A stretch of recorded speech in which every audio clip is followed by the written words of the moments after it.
Welcome to my channel.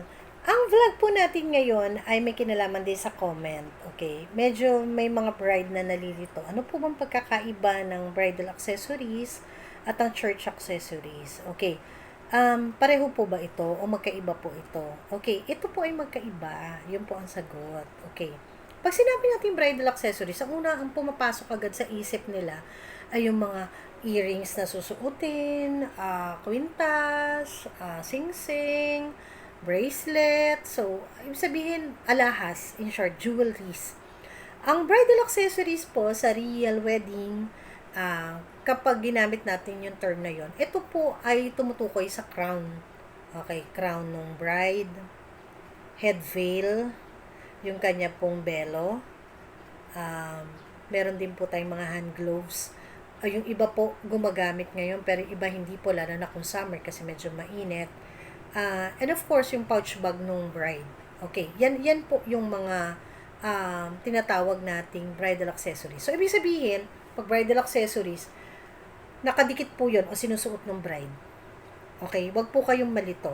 Pero, tinatawag rin po ba natin bridal accessories ang mga jewelries? Of course. Kasi kasama po yan sa sinusuot na nila para gumanda lalo, nakakaganda sa suot nilang mga gown. Na ipapartner nila ng maganda. Tapos, lalabas yung ganda ng gown, lalabas din yung ganda ng bride. Kapag usually may jewelry siya na suot. So, tinatawag din natin yan na bridal accessories. So, yun po. But the main is kung ano po yung nakakabit sa kanya, nakapartner ng gown, which is the crown, the veil, okay, the hand gloves, the pouch bag. So, ayan po yan. So, before nga, di ba, nag-use pa ng stockings ang bride. Nalala niyo yun. And of course, syempre kasama rin si shoes ha. Huwag niyo kakalimutan si shoes. With the bridal accessories. Okay. Ano naman po ang church accessories? Okay, sabi ko nga sa inyo kanina, iba po yun sa bridal accessories. Ang church accessories, hindi po ito sinusuot ng bride. Okay? Pero explain ko sa inyo kung paano siya nagiging part ng bride. Okay. Ito po yung ginagamit sa church. Usually, ito po yung cord. Di po ba yung sinusuot sa groom and bride? Veil, sinusuot din sa groom and bride. Candle, nakikita nyo po yun in front of them, na nasa harap nila mismo. Magkabilaan yon. And then matches, di po ba? And of course, yung, ano po, bearer pillow, o pillow ng ring bearer, yung dala-dala po ng bearer. And then, syempre po, may pillow rin po minsan para sa cross. May nagdadala po kasi ng cross. Usually po sa mga Roman Catholic na weddings po ito.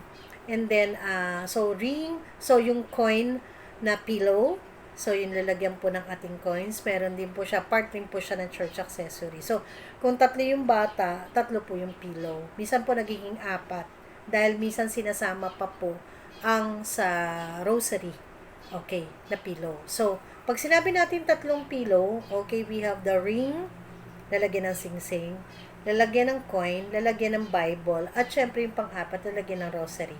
So, yun, part rin po yun ng church accessories.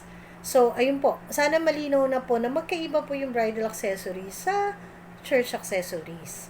So, para alam nyo po, lahat po yung piniprepare. Pero syempre po, ang accessories po ng church accessories ay depende po. Meron po akong vlog doon, panoorin nyo po. Depende po kung anong religion. I discuss yung Iglesia ni Cristo na church accessories. Nag-discuss din po ako ng Catholic and Christian accessories. Nandun po yung sa vlog ko, hanapin nyo po siya. So, ayan. Para alam nyo po na magkaiba siya. Bridal accessories is different from church accessories. Ayan.